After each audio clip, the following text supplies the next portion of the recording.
I'm going to answer Dominique's questions about plastic sleeves and backing boards for pastel paintings and fixative today in this video.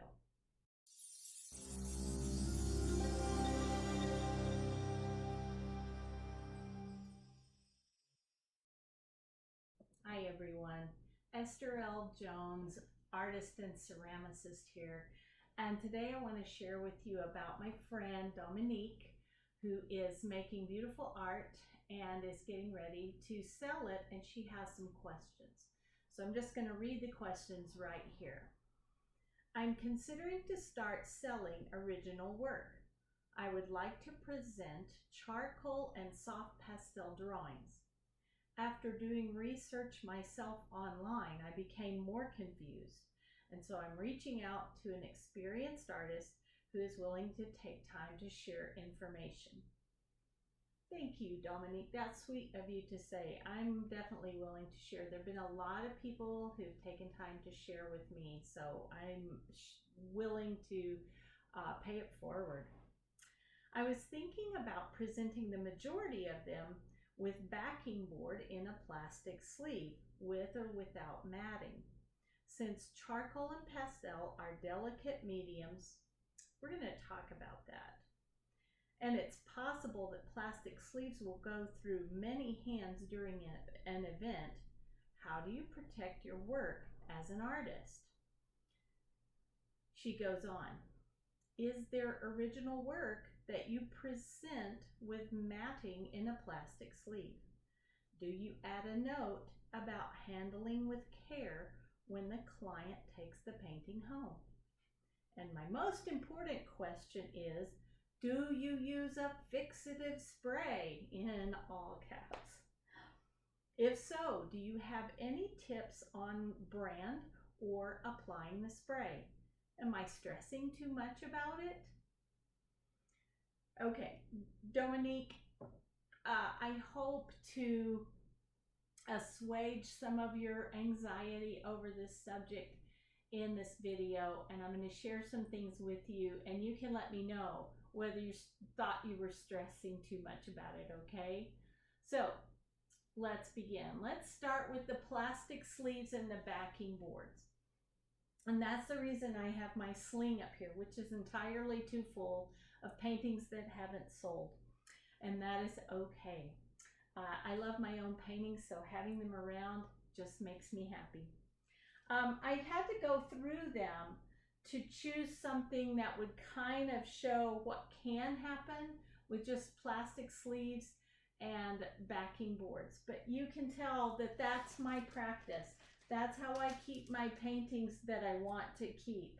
I do have a turkey pile. I don't protect them anyway. I toss them all in a pile and don't worry about it.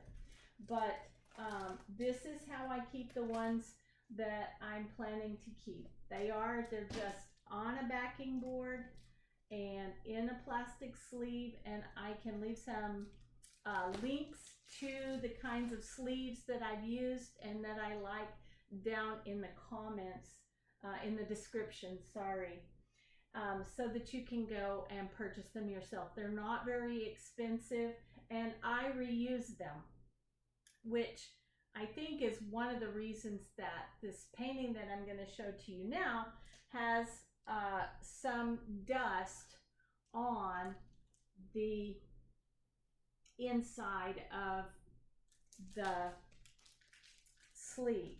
So I'll bring it up to the camera here in a minute, but yeah, there's dust from the painting on the inside of the sleeve. Okay, there's really no way to avoid that.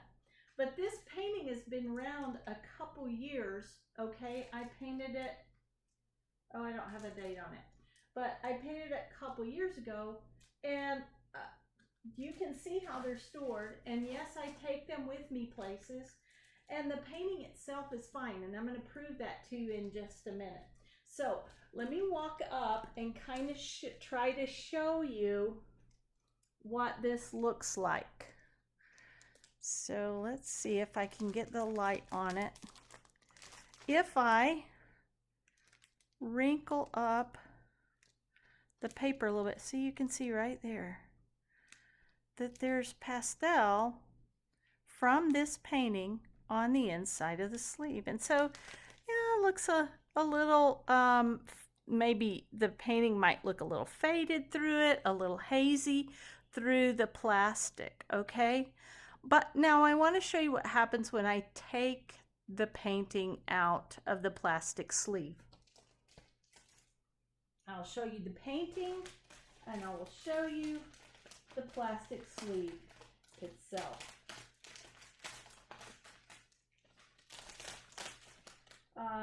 I often buy sleeves that are, I buy a bunch of sleeves that are all the same size, and then if I make a painting that's a different size, I just kind of make the ones I have work. All right, there we go. There's the painting. There's nothing wrong with it. There's no smudges. It's not hazy. It's still as beautiful as the day I put it in the sleeve. So it's true that if there were a lot of people handling it, it would get dust on the sleeve. But if they really want to see it well, if you notice that they're looking at the painting and you want to make sure they see the painting as it is, you just slip it out of the sleeve and say, you know, this is how it looks. Also, you could switch out the sleeves between events, okay, so that it had a clean sleeve. They're not that expensive, all right? Now let me show you the sleeve itself. You can really see, now see all the dust that's on it.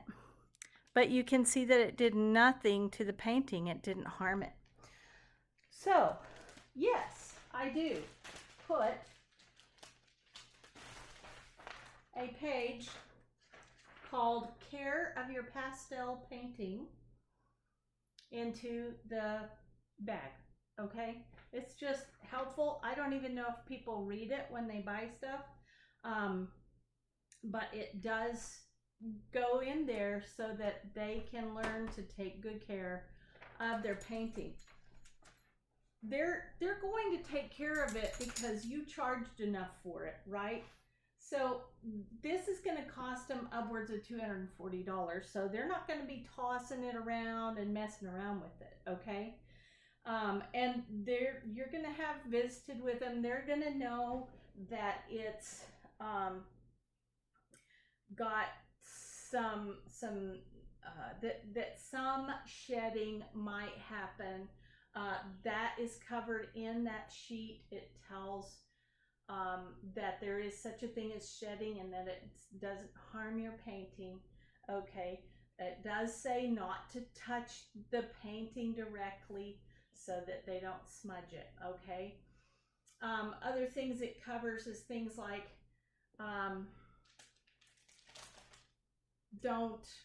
make sure that the person you're taking it to for framing knows what they're doing with soft pastel, okay? If they don't seem to know what they're doing, or if they offer to spray it with fixative, go find someone else. Just don't argue. Just say thank you so much and go and find someone else. It does say that in the paper that I send home. So that's 2 of your questions answered. Do I matte them? No. You will not likely find me voluntarily matting a pastel painting. And the reason I won't is because I've seen what happens. I've gone to lots of different shows. And when I see a matted piece, if I get up close to it, I don't care how careful they were, there's going to be some pastel dust on that mat. What I recommend is that you use framing that has a liner, or use a plein air frame that has a nice wide frame like this one that gives you the feeling and the perspective of a mat without actually having a mat. Dominique, one of the other things you said in your message was that you have watched my video on framing. That's an old video. I probably need to redo it. but it's still how I frame, right to the glass. We can talk about more of that later. You can ask questions in the comments, but that's how I do it. It just physically makes sense to me that the glass is actually going to hold the pastel onto the painting. If you put something in between the glass and the pastel painting, then pastel might shed off. Yes, it might. Okay, can you tell I'm passionate about this? All right, so that is my call for how I keep my paintings. All right, there's a ton of them in here. This one is a little dusty. He's been in and out of this sleeve, so there's more pastel on the sleeve than there would be. Let's see, one that hasn't been in and out. This one went in and hasn't come out and gone back in. There's very little pastel on the inside on this one. So it just works. And do I worry about it? No, I touch it right on there. It's not gonna change that. The plastic is protecting it, okay? Yes, I'm careful. I don't go around banging it, and I make sure that they don't, meet sharp objects, corners, things like that, that could actually make a mark or change what's going on here. But they're pretty well pretty well protected in these sleeves, and that's why I say I don't know anything about charcoal, but pastel, I don't think of it as a delicate medium, but that's just me. All right, and you said the most important question you had was about fixatives. All right, so first of all, I use fixative. Okay, that's partly not true because I do use fixative, and I use it in one particular way. I use it to get tooth back while I'm still working on the painting. If I feel like I need more texture, more tooth to increase my ability to add more pastel or to get a layer on top of another layer so that they don't blend too much, I'm going to go ahead and spray with a fixative. And my favorite fixative for that is this Blair Very Low Odor. Blair Very Low Odor. This is recommended by Karen Margulis, and I have used it. It just comes out of the can spraying in such a way that it lays down a really nice texture. There's a texture to it, all right? And that's what I'm after anyway. So the Blair Very Low Odor Spray Fix, it is a workable matte fixative spray. Make sure whatever you decide to try that you use a workable fixative, all right, so that you can work back over it. Now, if I decide that a painting really is shedding too much and it needs, that just never happens. It never happens. I work on sanded paper. The sanded paper grabs a pastel. It's not going anywhere. But I have used, and you can tell because the container is messy, the Spectrafix Degas fixative. Okay, it's a casein based fixative, and of all the fixatives that I've tried, this one is the one that changes the color and the sparkle, the brilliance, the least. And I put it on in very thin layers, a little at a time, and I let it dry completely in between those. That's the only way to preserve the brilliance and not change the colors. I have heard, but I have not tried, that Lascaux fixative doesn't change the colors. But I'll be honest, I'm in serious doubt of that because I've never found one that truly is. That truly doesn't change the colors, that truly doesn't dull the brilliance of the pastels. So I hope that was helpful. I will put links to the clear bags. I will put links to the Spectrafix and the Blair Low Odor where you can get them in the description. And I would love to hear your response to this and what you think. Yeah, so hopefully that's helpful.